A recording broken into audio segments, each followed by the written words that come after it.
that must be enough. Or I should be like one of those guests who pack the car and never leave. Milady, stop that noise. I can still hear her voice, that sharp wit, that sideways smile, the look in her eyes when someone dared question tradition. Violet Crawley wasn't just a character, she was the backbone of Downton Abbey, and now she's gone.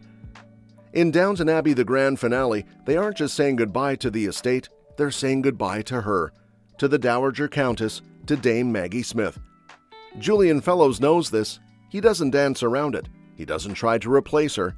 Instead, he leans in. He lets the absence be felt, and that's what makes this final film different.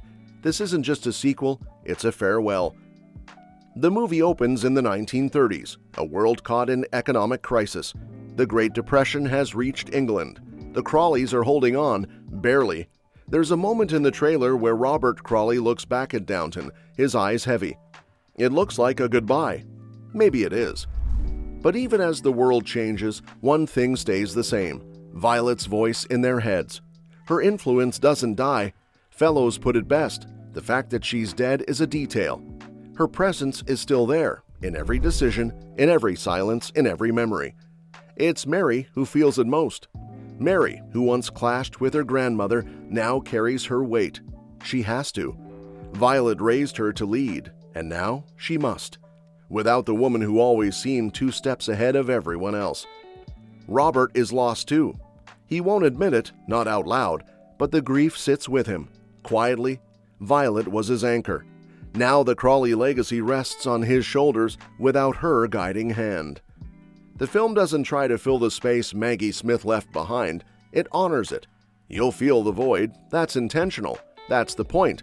You're supposed to miss her because they do. She's in the wallpaper, in the garden, in the drawing room, in the arguments about what Downton should be. She's in the way they hold their teacups, in the way they hold their ground. There's no flashback, no ghost, and no magical return, just memories, powerful ones. Fellowes didn't want to make a tribute scene. He wanted her legacy to live in the choices they make, the kind of legacy where you ask yourself, what would she have done? And you already know the answer. If the Crawleys lose Downton in this film, it won't just be the house they're mourning, it will be her. Violet fought for that place, not just the bricks and walls, but what it stood for, the tradition and the identity and the family name. She never feared change, but she respected the past. She always found a way to blend both, and that's what this final chapter does. It balances the end of one era with the beginning of another. And maybe this really is the end. Fellowes won't say. I never say never anymore, he teased. But deep down, you get the sense that this is it, because without Violet, something essential is missing. The rhythm is off. The cast feels it. The audience feels it. Her absence becomes part of the atmosphere.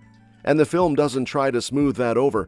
It leans into the discomfort, the grief, the silence she left behind. Could Downton Abbey continue without her? Technically, yes. Stories could go on. Robert's grandchildren could grow up. Mary's children could inherit the estate.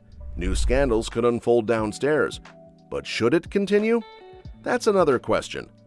The answer lies in what this finale sets out to do.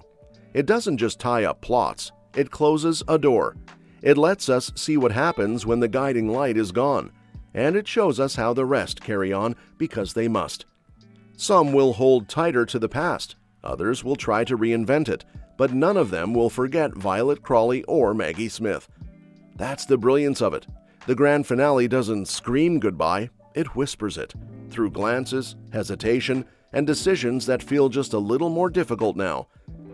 It's strange. We often talk about legacy as something loud and dramatic, but hers is quiet, subtle, and persistent. Even in death, Violet is leading the story.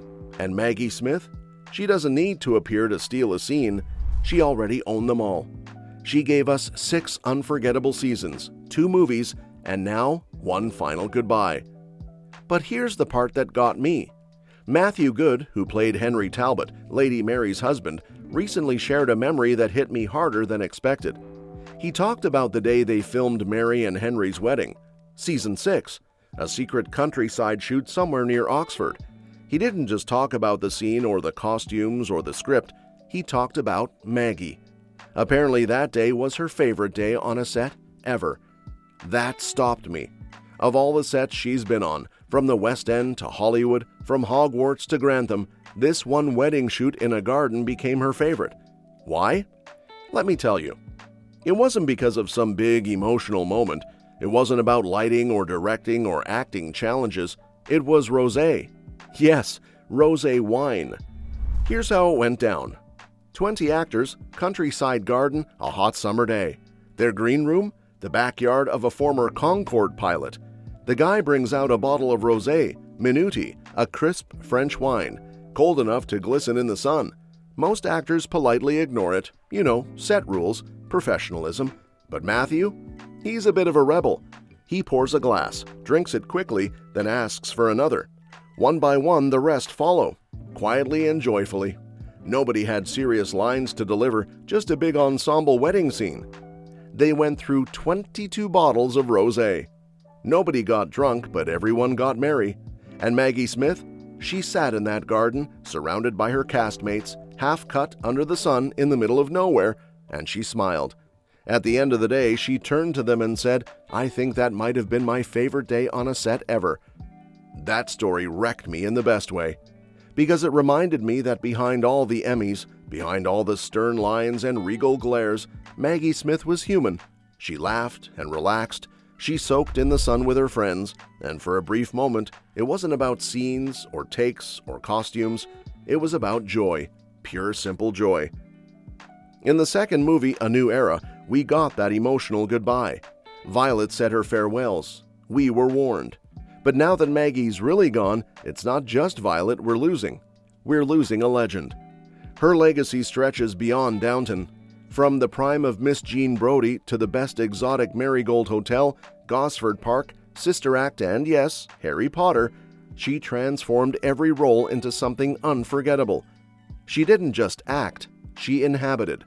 And she did it all while carrying this quiet grace, never loud, never seeking attention, just powerful in every look and every pause. She once said acting wasn't about being famous, it was about doing the work.